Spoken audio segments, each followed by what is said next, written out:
ok បងប្អូននេះឥឡូវខ្ញុំចូលមកកាន់កុំព្យូទ័រហើយដើម្បីអាចភ្ជាប់បានគឺបងប្អូនអរត្រូវមាន app មួយដែលមានឈ្មោះថា App Power Mirror ហ្នឹងអញ្ចឹងបងប្អូននេះអាចទៅ download បាននៅក្នុង Google អញ្ចឹងណានេះបងប្អូននេះគឺapp មួយនេះអញ្ចឹងបងប្អូននេះអាច download បានហើយខ្ញុំមានអីបងប្អូននេះខ្ញុំបានឡើងហើយអីអូខេបន្ទាប់មកគឺវាចេញបែបនេះអញ្ចឹងខ្ញុំយក QR code បងប្អូនអរនេះហ្នឹងហើយបងប្អូននេះអញ្ចឹងនៅលើកុំព្យូទ័រគួរយើងប្រើ app Power Mirror ហើយនៅលើទូរស័ព្ទក៏យើងប្រើ app Power Mirror ដូចគ្នាឥ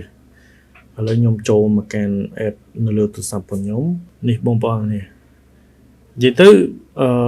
គឺអក្សរអង់គ្លេសដូចគ្នាបងប្អូននេះបន្តែខ្ញុំដាក់ជាភាសាចិនអញ្ចឹងអូខេបន្ទាប់មកវាចេញបែបនេះ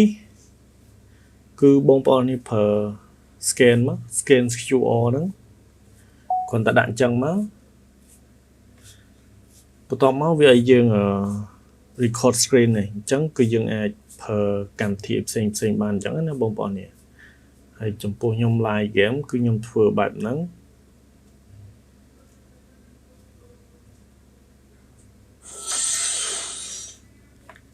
ឥឡូវខ្ញុំសុំបិទសំឡេង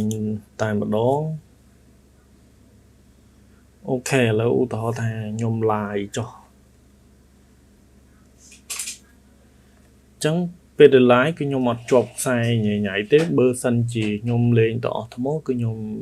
ដោតថ្មធម្មតាគឺវាអត់មានប៉ះពាល់ទេឥឡូវខ្ញុំចូលមកកាន់កម្មវិធី OBS ផងខ្ញុំ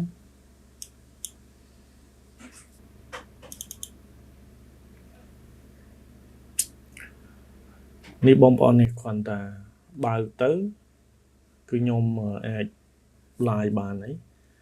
ហើយនេះខ្ញុំបាន set up ហើយអញ្ចឹងណាបងប្អូននេះអញ្ចឹងគឺបងប្អូននេះប្រើ window capture មកឥឡូវខ្ញុំលុបចោលសិន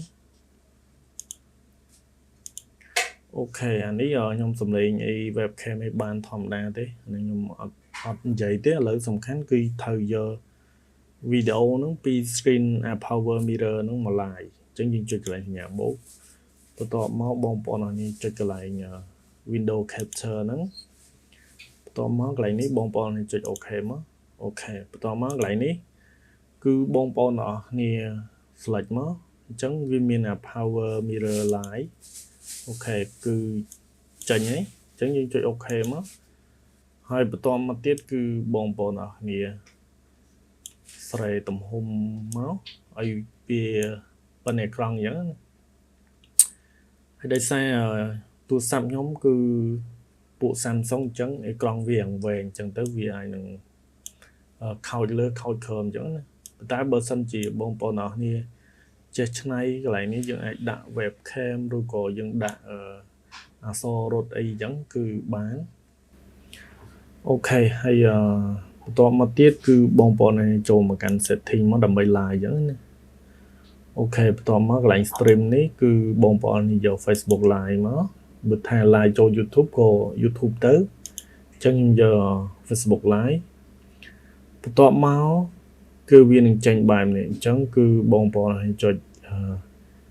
get stream key បានន័យថាយើងយកទៅយក key ពីបានន័យថាយើងទៅយក key នៅ Facebook live អញ្ចឹងណាឥឡូវខ្ញុំចូលមក Facebook live របស់ខ្ញុំមកនេះគឺ DO Gaming ហ្នឹងអូខេបន្ទាប់មកបងប្អូនចុចកន្លែង Go Live នេះអូខេបងប្អូនអញ្ចឹងកន្លែងនេះគឺបងប្អូនអរគ្នាសេ caption មកហើយខ្ញុំដាក់ចោលសិនចុះអូខេបន្ទាប់មកយើងសៀវជាការស្រាច់ហើយបន្ទាប់មកទៀតកន្លែង take game នេះគឺអញ្ចឹងបងប្អូនអរគ្នា live game អីគឺដាក់ game ហ្នឹង live Mobile Legend គឺបងប្អូនដាក់ Mobile Legend មកនារកាបងប្អូននេះដាក់នារកាមកហើយ Free Fire បងប្អូននេះដាក់ Free Fire មកឥឡូវឧទាហរណ៍ខ្ញុំយក Mobile Legend អូខេតែប៉ុណ្្នឹងមកហើយស្អីទៅមិនបាច់លេងក៏បានដែរបន្ទាប់មកអូ sorry បងប្អូននេះនឹង webcam ទេបងប្អូននេះចូលមកកន្លែង streaming software នេះ ok បន្តមកកន្លែងហ្នឹងគឺបែបហ្នឹងអត់ដែរអញ្ចឹងយើងចុចកន្លែងនេះ stream key ហ្នឹងយើង copy មកបន្តមកបងប្អូនឲ្យចូលមកកាន់ OBS វិញអញ្ចឹងយើងចុចពីរដងឲ្យញាប់មកយើងលុបនឹងចោលបន្តមកបងប្អូនឲ្យធ្វើការផាសចូលបន្តមកចុច apply ហើយបន្តមកទៀត ok អញ្ចឹងពេលដែលបងប្អូនទាំងអស់នេះចុចកន្លែងនេះ start streaming ហ្នឹងគឺវាលោតចូលមកកាន់ Facebook ហើយអញ្ចឹងយើងរងចាំបន្តិច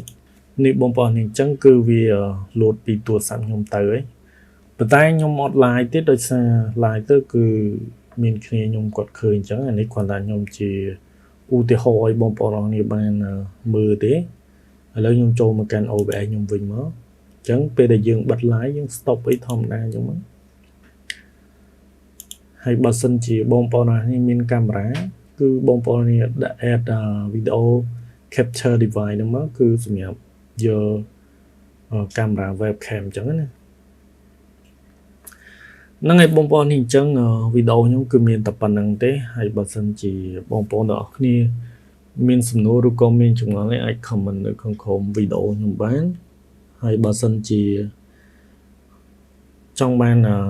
អ្វីប្លែកៗបងប្អូនអាចធ្វើការ join group Telegram ខ្ញុំអ្នកមួយមកដើម្បីទទួលបានវីដេអូ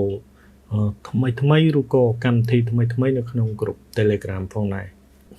អរគុណអ្នកទាំងអស់គ្នាសម្រាប់ការទស្សនាវីដេអូមួយនេះជួបគ្នានៅវីដេអូក្រោយទៀតបាយបាយ